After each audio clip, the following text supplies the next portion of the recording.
एक बार अकबर ने बीरबल से कहा, मुझे परमात्मा दिखा दो। राजा का हुक्म था। बीरबल बहुत परेशान था कि परमात्मा को कैसे राजा को दिखाए। इसी विचार को लेकर बीरबल छुट्टी पर चला गया और उदास रहने लगा। एक दिन परिवार में चर्चा हुई। उदासी का कारण पूछा गया तो बीरबल ने बता दिया कि राजा ईश्वर के दर्शन करना चाहते हैं। बीरबल का बेटा बोला, कल सुबह मुझे आप साथ ले जाएं। मैं अपने आप राजा को दर्शन करा दूंगा। दूसरे दिन सुबह बीरबल और लड़का दरबार में पहुंचे और राजा को कहा, मेरा लड़का आपके प्रश्न के उत्तर का समाधान करेगा।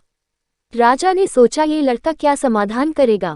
लड़का बोला, इस वक्त मैं आपका गुरु हूँ, मुझे उचित स्थान दिया जाए।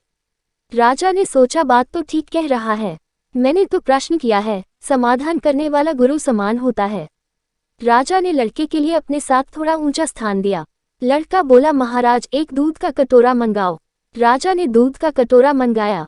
लड़का बोला, महाराज इस दूध में घी है। राजा बोला, हाँ है।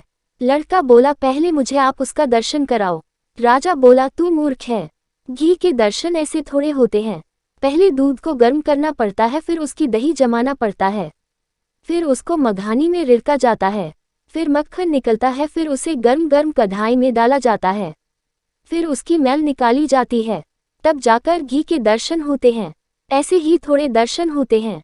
लड़का बोला, यही उत्तर है आपके प्रश्न का। पहले इंसान को तपना पड़ता है, फिर उसको जमना पड़ता है, फिर उसको साधना करनी पड़ती है, फिर उसको ज्ञान की अग्नि में तपना होता है, फिर उस ईश्वर के दर्शन होते हैं।